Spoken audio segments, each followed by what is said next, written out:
Snap Studios. The Moth Podcast shares incredible true stories told live. And for our next episode, we're doing a special collaboration with Ear Hustle. Ear Hustle is a podcast about everyday life in prison, told from the perspective of those experiencing it. People exist. They still here. Their stories didn't end when they were in courtroom and sentenced. Life goes on. Stories about incarceration and resilience. The episode's available right now. Subscribe to the Moth Podcast to make sure you hear it.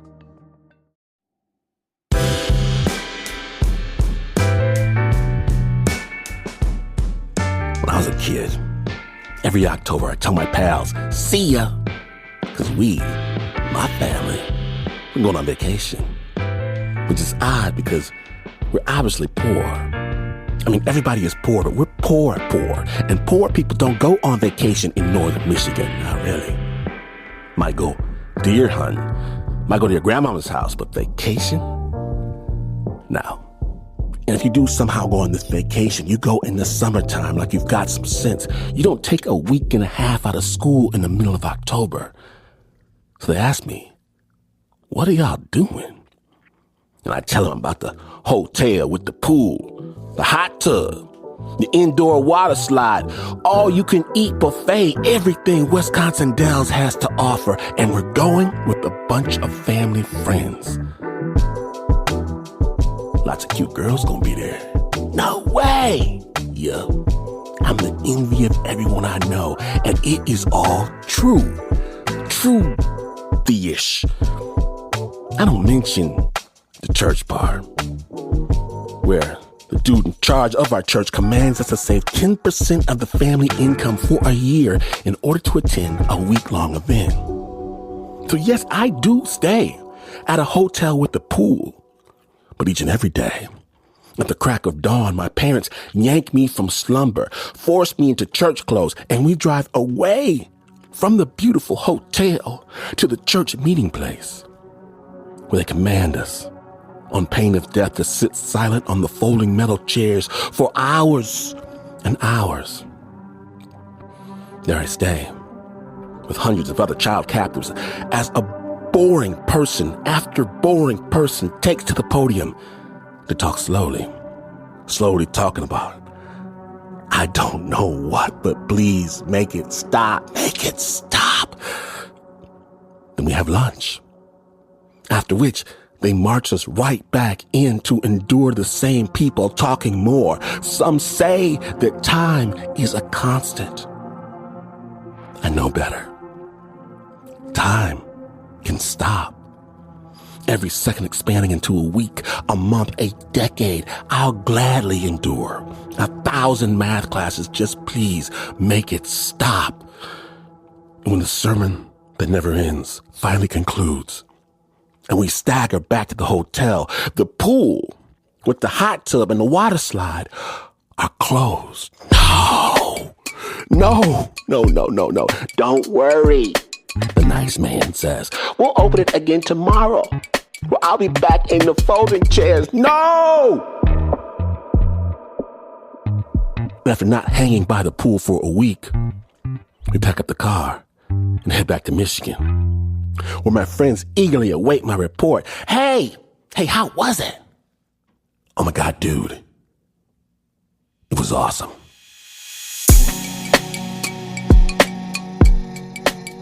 Today, Snap Judgment proudly presents Chasing the Rainbow. My name is Glenn Washington. Understand, vacation is a state of mind. When you're listening to Snap Judgment.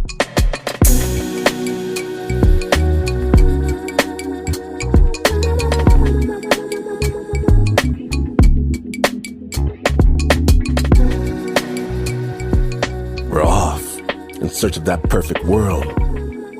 When Deni Béchard was a kid living in British Columbia in the early 80s, his dad would often pull him out of school to go fishing. Snap Judgment.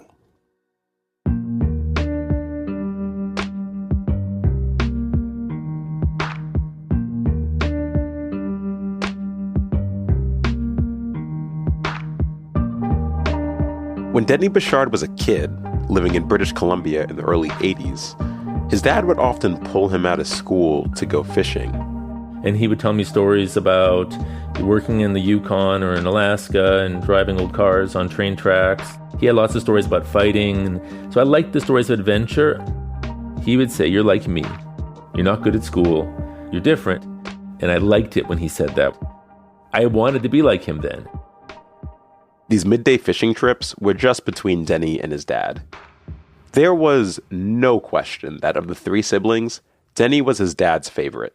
When my mother and my father were having a conflict, he had said to my mother, "If you need to leave, you can leave, but leave Deni behind." And Deni's parents were having conflicts fairly often. Even then, Deni knew his dad was a bit of an oddball. It caused a lot of arguments. When we were kids, he didn't want to pay electric bill. He would take jumper cables and strip the cables and bypass the electric meter. But to Deni, who wasn't even a teenager yet, his dad was just fun. There was a game he would play with us when we were kids. There was a train track that ran along the road near our house, and when the train was going, he'd speed ahead of the train, and he'd pull into the train track, and he'd turn his truck off, and he'd pretend the truck wouldn't start. And the train was coming towards us, and we were on the tracks. And my brother would be shouting and be really upset and get pale, and he'd always start the car and pull us off the train tracks before the train hit us. Because my father was laughing, I would laugh with him.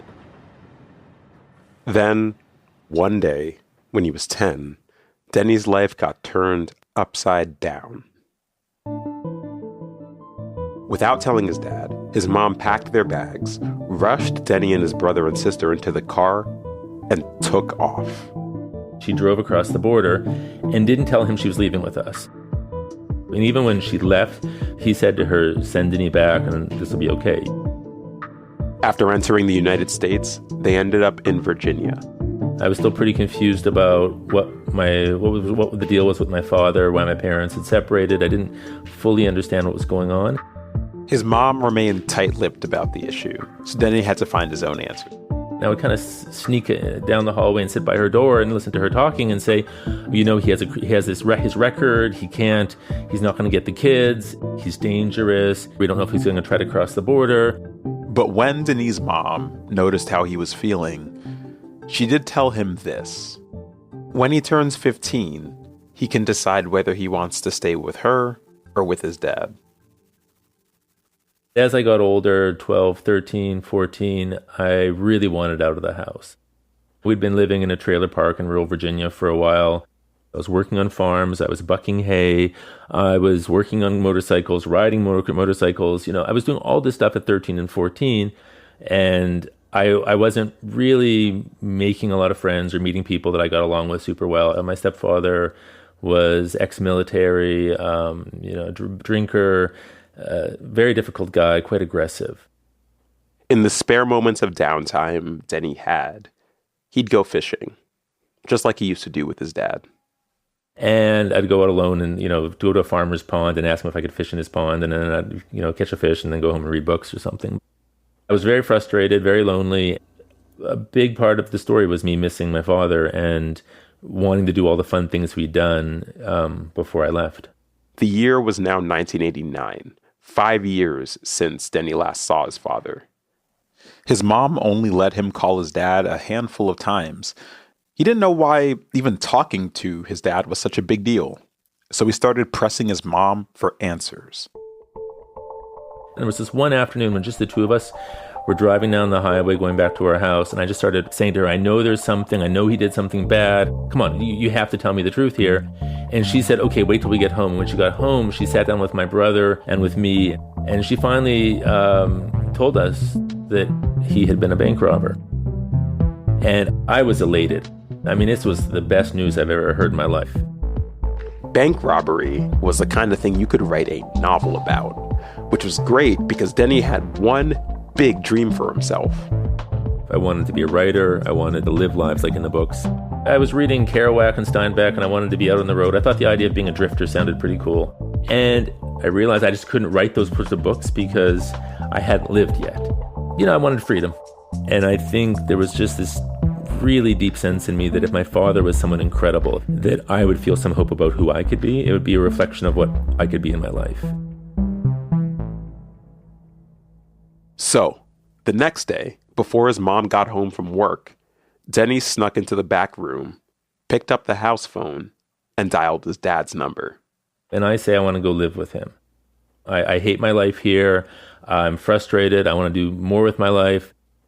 He sounds really, really surprised. He wants to know if I've checked with my mother about this, and I say I don't care what she thinks. I'm going to go regardless. And he says to me, go tell your mother and tell her you want to leave with her blessings.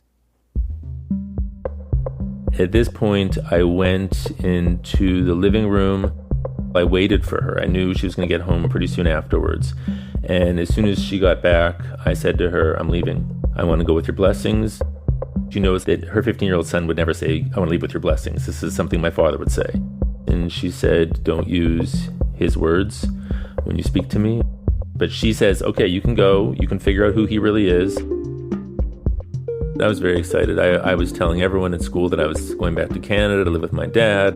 I was telling all the girls in my class, my father was a bank robber and I'm going to go back and live with him. I don't think anyone believed me. I think they thought I was just making stuff up. On the day of the flight to Vancouver, his mom drove him to the airport. She had written a letter that she put in an envelope, and she asked me not to read it until I got on the plane. Deni boards the plane, takes an aisle seat, and opens the letter. Be careful. He's not a good person. Anything he did, he would be doing for himself. He wouldn't be doing for me. I was a little angry.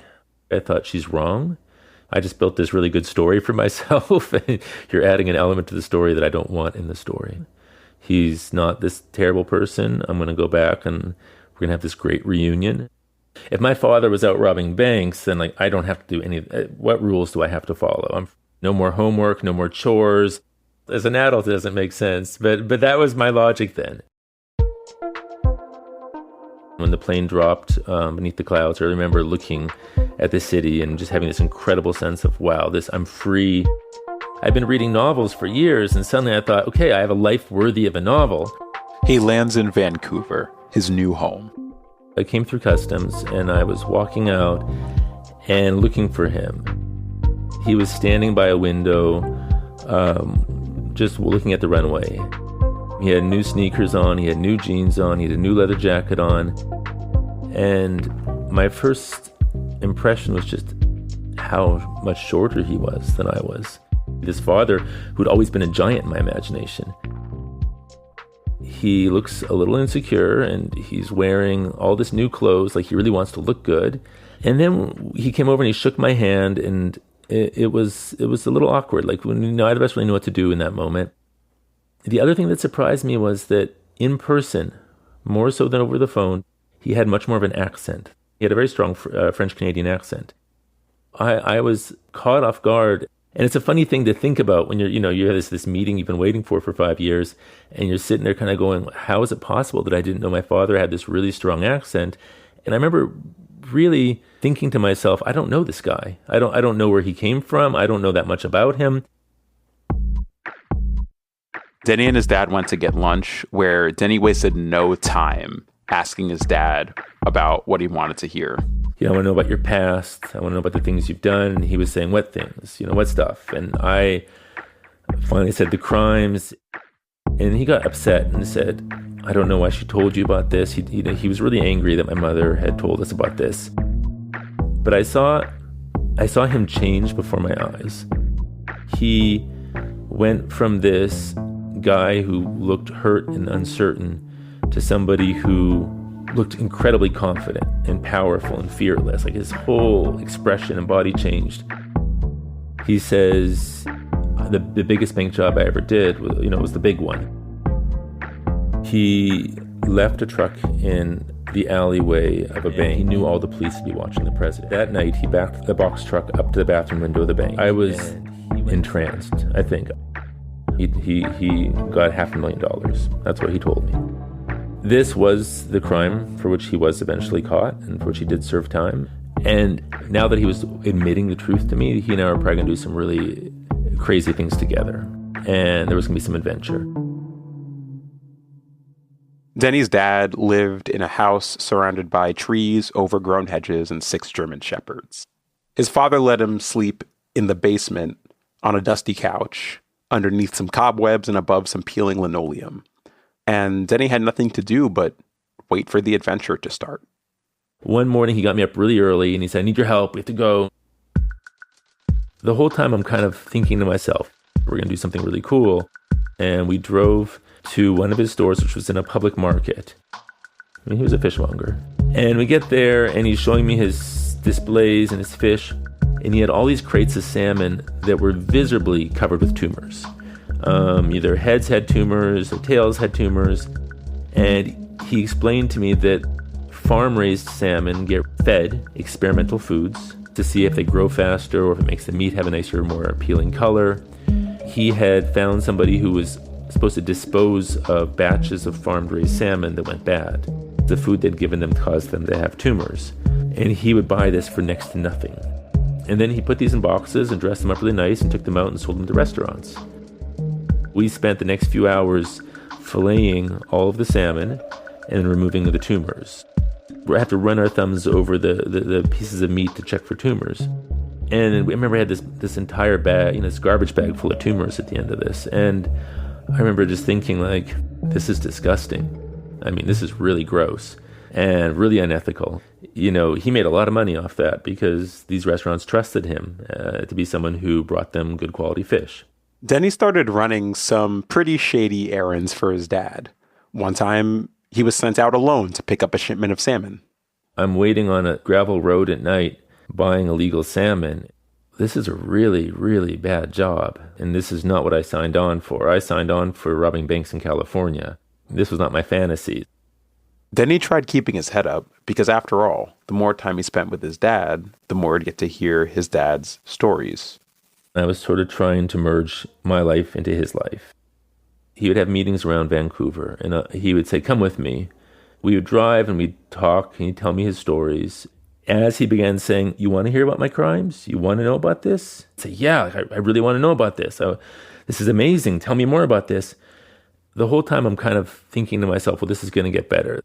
And then he'd park, and he'd be inside, and I would read in the car. And when he came out, he would look at these novels and go, why do you read this stupid stuff? This is a waste of your time. Why are you doing this? And he'd just look at me. And it wasn't like he was looking at me in the eyes to communicate with me. It was just kind of like he was measuring me and evaluating me. And I remember thinking, okay, that's a really scary look. I don't know what that means. And I would try to look at him as if I wasn't afraid of him. Like I slumped back a little bit and then maybe, lowered my head a little bit and stare at him. Things weren't getting better between Deni and his dad, and Vancouver only got colder and lonelier. I didn't have a single friend my age. I remember one night getting an old phone book from under the kitchen sink, and it had been under the kitchen sink for so long that it had adhered to the floor underneath, and I tore the book off, and I found the name of a girl I had liked in 5th grade before we left BC. He grabs the house phone, dials the number, and she picks up. She's asking me about my life, and she says, what school are you going to? I said, well, I'm not going to school right now. She said, what are you doing? I'm working for my father. And she just kind of said, wow, things have been really hard for you. Have they? I didn't know that. I remember really thinking I didn't know that, and then really realizing, God, I sound bad. I sound really, really bad. As far as she could see, I was lost. I had no future.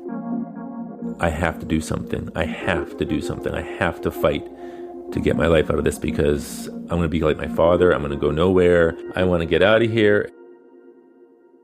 And I couldn't call my mother and tell her what was happening because I was so proud. I couldn't tell her I'd been wrong. I couldn't tell her that she had been completely right. It's been a month and a half that I'm out of school now. I thought I hated school.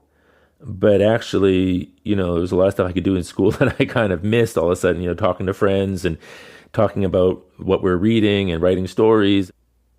As soon as Deni realized he wanted to go back to school, he told his dad. You're a man now. You don't need to go to school. And I say to him, I want to go to school. And he says, well, if you want to go to school, you have to do it on your own. I'm not paying for you to go to school. Because I didn't need school, and you've been this selfish kid who really hasn't done anything good for me in my life. You didn't send me many letters when you were in the United States. I don't need to support some selfish kid. so you can go to school on your own. I really, at this point, was hating my father. I thought, wow, he's a loser. It was becoming impossible for Deni to hide this growing disdain he had for his own dad. And one day, he says something along the lines of, you think you're tough. You really think you're tough, don't you? Okay, well, if you're tough, you're gonna do a job for me. You're gonna do something for me. Let's go. And we get in the truck. It's raining, and the rain's freezing. We pull up to this house, and he takes a baseball bat out from behind the seat that it had a lead core. He hands me the baseball bat, and he says, I want you to go get some money for me. This guy owes me money. But I wasn't a particularly violent kid ever. I didn't like violence. I wasn't very good at fighting, honestly. I tried to learn how to fight, and I was pretty bad. Deni takes the bat, numb with disbelief. And so I get out of the truck, and he drives away. The rain is freezing in my hair. Like, there are icicles forming in my hair. And I'm thinking, there's no way I'm going to hit anyone with a bat. I'm just never going to do that. It's not going to happen. Like, maybe something's going to happen and I can just stand with the bat at the door and the guy will give me the money and I'll be okay. I'm walking to the door. I knock on the door. And I'm thinking, something's going to happen here to make this okay. And this girl answers.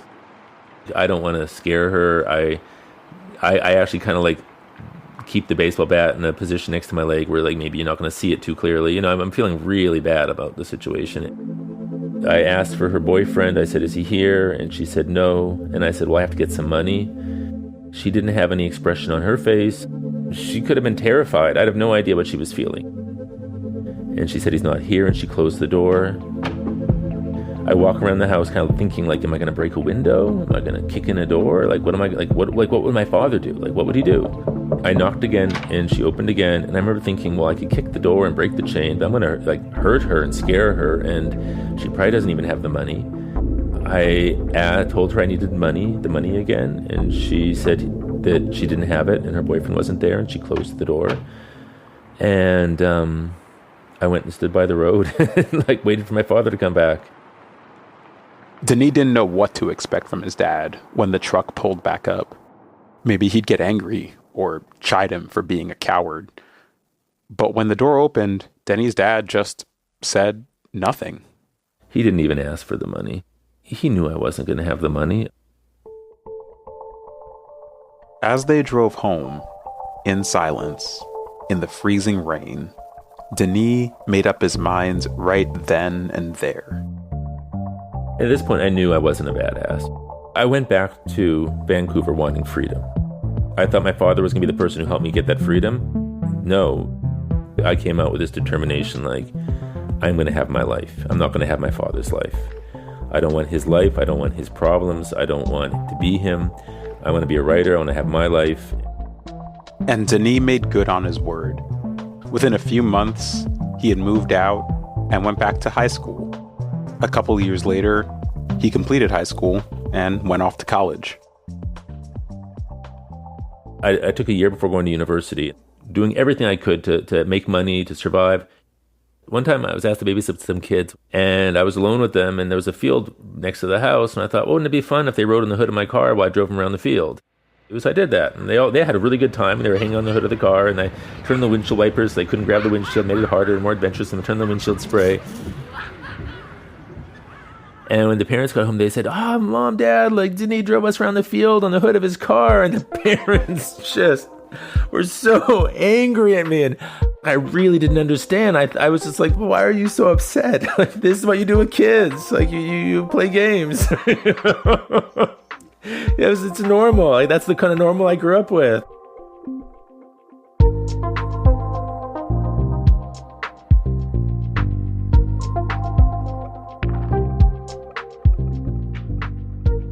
Thank you, Deni, for sharing your story. And while Deni Béchard might not have lived a life right out of the books, he did end up following that childhood dream. Deni is now a full-time award-winning author, and you can read more about his childhood in his memoir, Cures for Hunger. He's currently at work on his new book. Get links to that and more at snapjudgment.org. Original score for that piece by Renzo Gorrio. It was produced by David Exumé.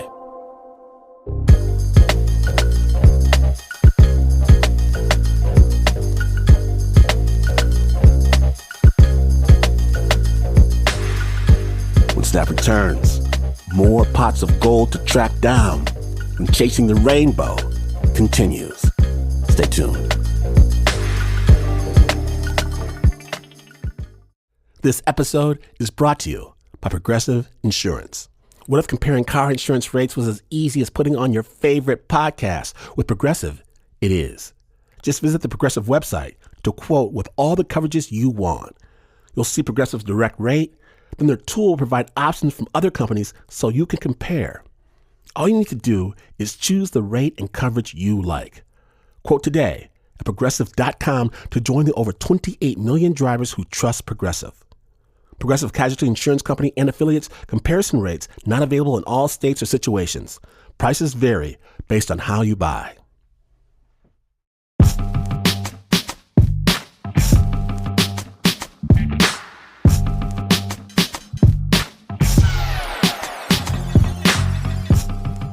Welcome back to Snap Judgment, the Chasing the Rainbow episode.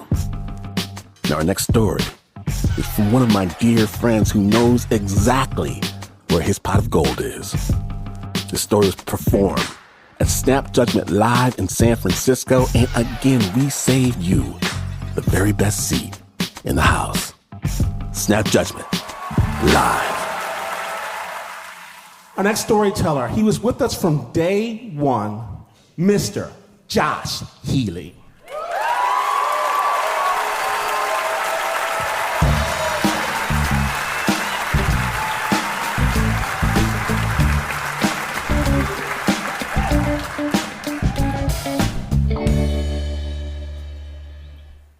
How do you enjoy life as the world burns? When the planet is on fire and the country's falling apart and the cops shoot another teenager and half your neighbors are getting evicted or deported and Bill Maher is still speaking out loud on television, what do you do? I go to the water park with my nephew Miles. Miles is 12 years old. He is a brilliant, bow-legged troublemaker. I love him despite the fact that he's 12 and still has a rat tail. It's really not that cute anymore, dude. We're not related by blood, but Miles' dad, Kevin, is like a brother to me. So Miles calls me Uncle Josh. Uncle Josh, when are we going to the Warriors game? Uncle Josh, will you show me how to open that car with a hanger again? Uncle Josh, since I'm half black and half Asian, does that make me Blasian? No, Miles, that makes you Oakland.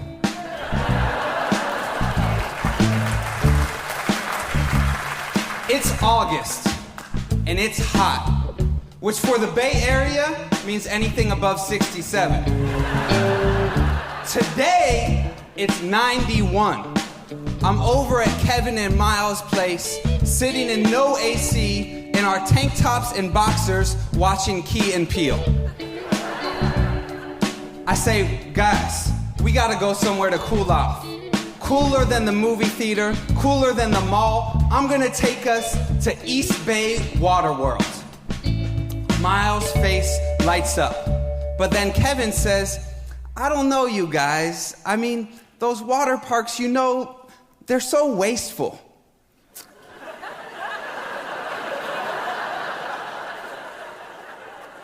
My man Kevin is the worst kind of Bay Area environmentalist. He's that type of dude who will come over your house and use the bathroom, not flush, but instead write a note on your toilet paper telling you how much water he just saved you.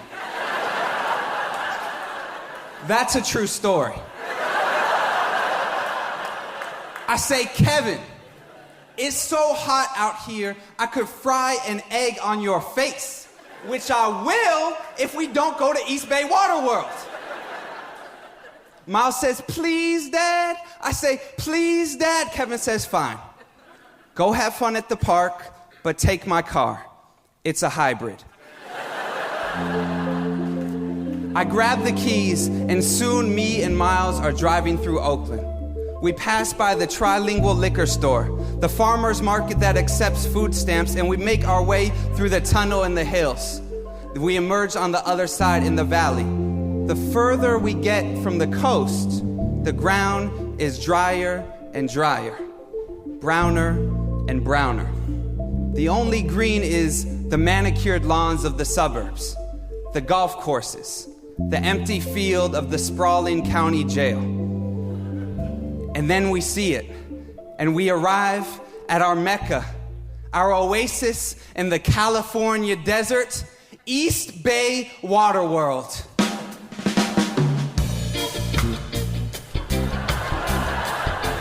And it's even more beautiful than I imagined. There's 4 wave pools. There's a 50-foot water park. The air smells like chlorine and sunscreen and funnel cake. Delicious. Miles' mouth is wide, staring at all these things he's never seen before. Carnival games, Dippin' Dots, girls in bikinis. Uncle Josh, this place is awesome. I know, Miles. I know. We go and we jump in the wave pool. We float down the lazy river. We spin through the whitewater rapids until we're totally drenched, grinning ear to ear, and surprisingly thirsty. So I go to the funnel cake vendor for something to drink. Can I get a bottle of water, please? He says, no problem. That'll be $7. $7 for a bottle of water. He looks at the bottle. It says, and he literally read off the bottle. It says, this here is bottled and purified up near Lake Tahoe. This is California water. California water. I buy 2 bottles and walk back to where Miles is pointing up towards the sky.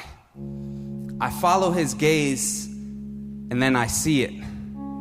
There, staring down at us from the tallest point in the park, is the biggest water slide I've ever seen. The tallest slide in Northern California, the Annihilator.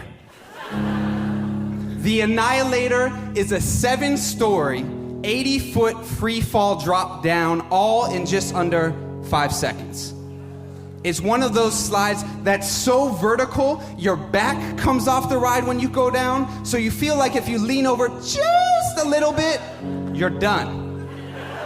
It's the type of slide that's illegal in 27 states and most of the European Union, but hey, this is California. I look and see Miles. His mouth is watering in anticipation. We go and get in line. Now, the worst part of the Annihilator isn't the ride down. That's only 5 seconds. The worst part is the 30-minute wait in line, standing in the stairs, watching and hearing every kid go down the slide, hearing every scream, every shriek, every, oh, sweet baby purple Jesus. That's a direct quote from a 9-year-old. Shout out to Purple Jesus.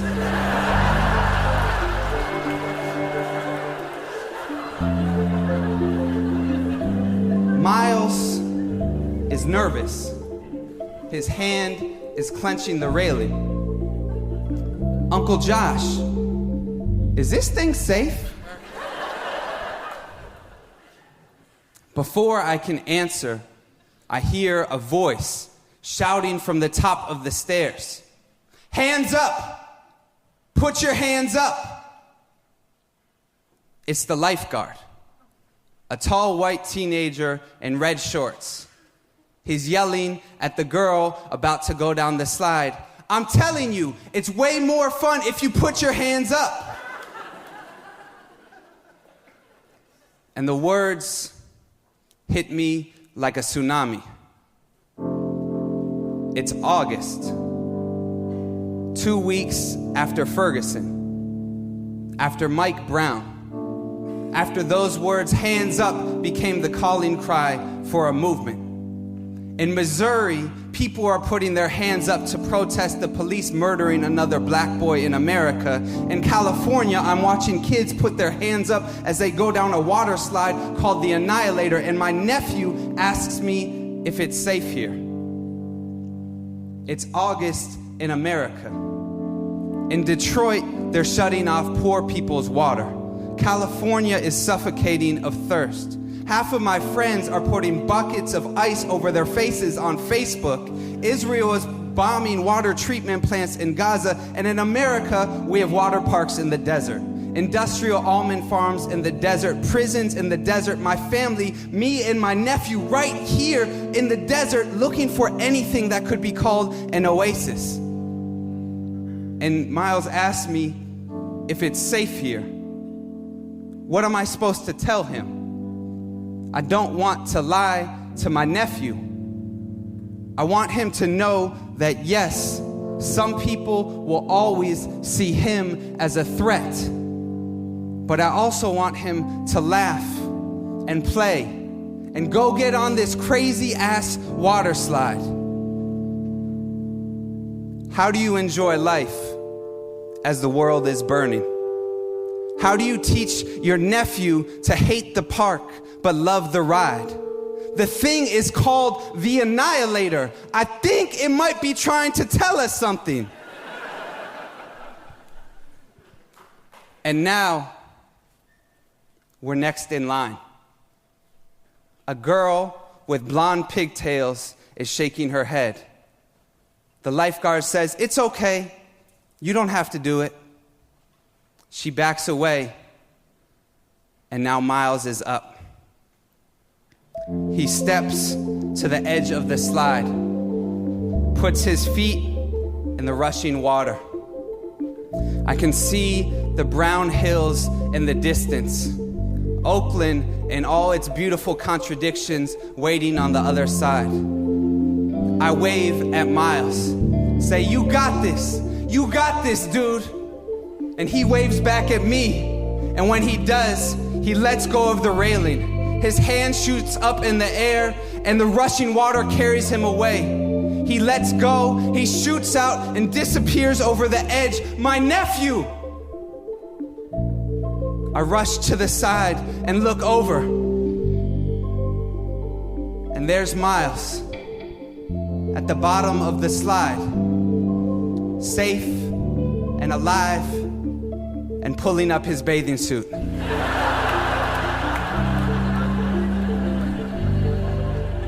He jumps up and runs to get back in line. And the cycle continues. Water, blood, life, death, and maybe rebirth. I'm still on the top platform of the slide. I walk to the edge,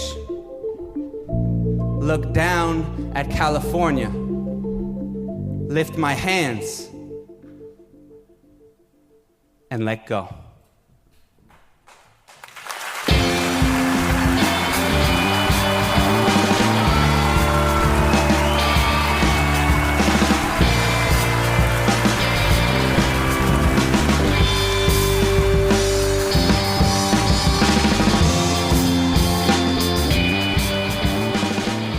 Josh Healy, Snap Judgment Live. Original score by Alex Mandel, performed by Alex Mandel and the Snap Judgment players, Tim Frick and David Brandt. And see in glorious Technicolor this performance at snapjudgment.org. Do not miss it, Snap Judgment Live. And don't go anywhere, because after the break, a dressmaker does not want to make a very particular dress. Find out why. Stay tuned.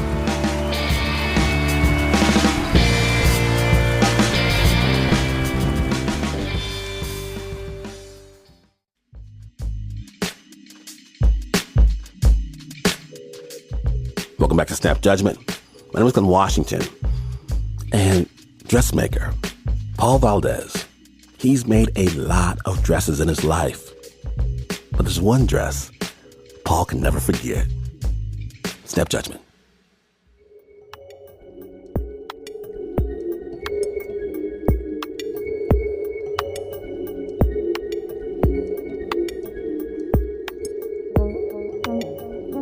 It was my grandmother that asked me to wear this dress, this creation. She said, when my funeral comes, I want you in head to toe, all in black. She said, I can see you standing there. And I said, Grandma, of course I will. It was sort of a secret between me and her. We used to go for little car rides and different things, and she would talk to me about it. She was more like my mother because I spent practically every waking moment with her. My grandmother taught me how to sew. It was years and years of me witnessing what she did, her explaining. So I was really an apprentice to her. She only told me the story twice. It disturbed her greatly. And so she was about marriageable age when she apprenticed for this dressmaker that was in the town. He was a costeria, but he was a man. And a costeria is a seamstress. And my grandmother always said that he was gay and that he had a lover in town. But in those times, in the 1920s, it was illegal. And she worked for him for quite a while. And one day she went in and she noticed that there were a lot of people gathered around the front of his store shop. She saw him impaled on a pitchfork. They broke into his house and impaled him and left him in front of his dress shop to die. I think when my grandmother saw that man killed, she made up her mind that she was never going to be that person. She was never going to exclude people from her world. And because of that, she was constantly obsessed by the worry of somebody killing me. But later on, I would become a female impersonator, a drag queen. Good evening, everybody. Thank you for coming. And we started making dresses together for my drag shows. As Grandma got older, she got more and more ill, and, it was time for me to fulfill that promise. It was time for me to go to the fabric store and do one of the hardest fabric choices of my life. I felt extraordinarily guilty the whole time I was making this outfit. I knew what it was for, I knew that I had to finish it, and I didn't want to, so I tried everything not to finish it. But every garment, they call out to you, and I found myself working on it. It had a high collar that went up to the top of my neck, an old world European shirt. It was buttoned up the front, ruffle trim, black netting, bell sleeves, a love knot, a side bustle, sequins and beads everywhere, black flowers with black sequins on them, all the way down to the floor, and it trailed right behind me. And I hung it on the closet door, and I made myself look at it every day. And I said, one of these days, that dress is not going to be there anymore. You're just going to have to get over it. Of course, it's those old superstitious things that you think that, am I causing her to die early? Am I telling the universe that I want my grandmother to die? But I knew back in the back of my mind that she wasn't going to get through it. I got to hold her as she was taking her last breath. I closed her eyes, laid her back in. I didn't leave her. And then we brought her mortal remains from Espanola to Santa Fe, where she was going to have her mass at the cathedral.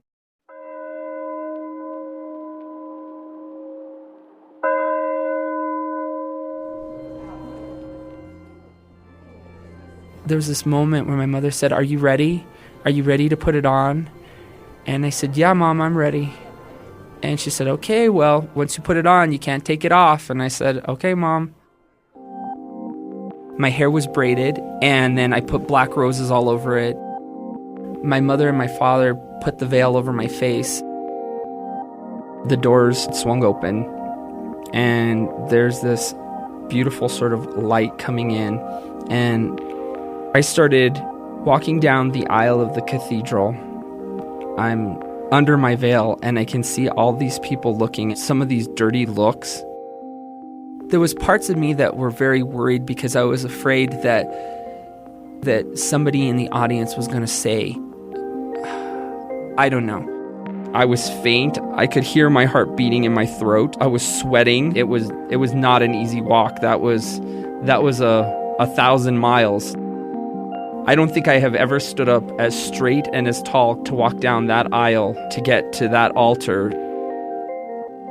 It was one of the most self-defining moments of my life.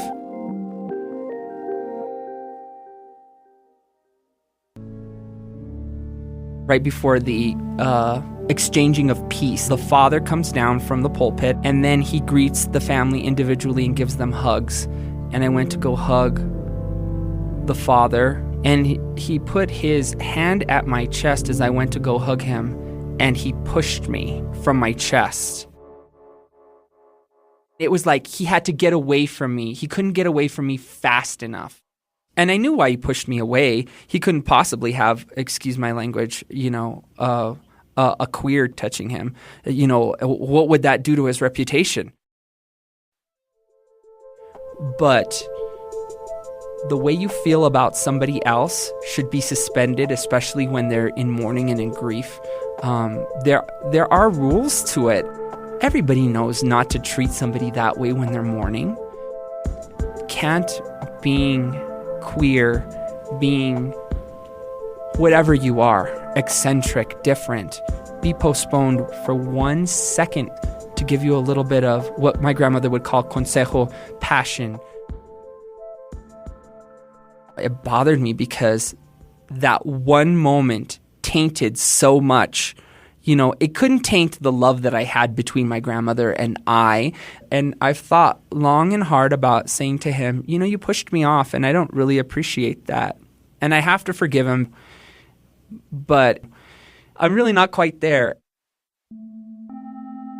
I don't go to Mass every Sunday. In fact, I rarely do anymore, because what's really amazing is that performing in drag has fulfilled that relationship with God for me, because we even rehearse on Sundays, so it's perfect. It's like our potluck, meeting with Jesus and doing a touch of drag.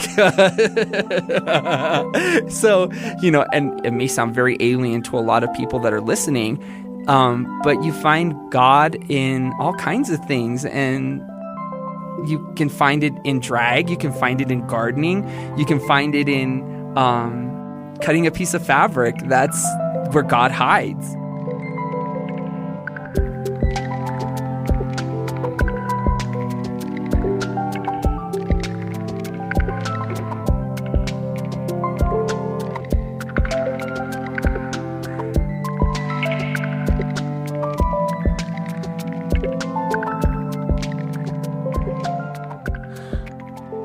Thank you, Paul, for sharing your story at the Snap.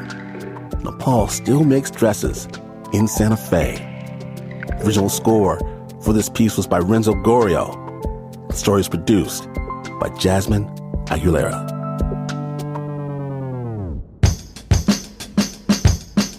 Understand, rainbows need chasing. Don't let anyone tell you any different. If you missed even a moment, know that the Snap Judgment Storytelling Podcast is available right now, this moment, wherever you get your podcast. Snap is brought to you by the team that eats fresh, organic produce at every opportunity, except, of course, for the Uber producer, Mr. Mark Ristich. He only eats foods that rhyme with Jell-O. There's Nancy Lopez, Pat Mesiti-Miller, Anna Sussman, Renzo Gorrio, John Facile, Shayna Sheely, Teo DeCott, Flo Wiley, Bo Walsh, Marissa Dodge, David Exumé, and Regina Bediaco. And this is not the news. No way is this news. In fact, you could find the elusive pot of gold at the end of the rainbow and quickly move it into an offshore account, because if there's one thing you've learned, is that people with pots of gold do not pay taxes. No way. No way. Do that and you would still not be as far away from the news as this is. But this is PR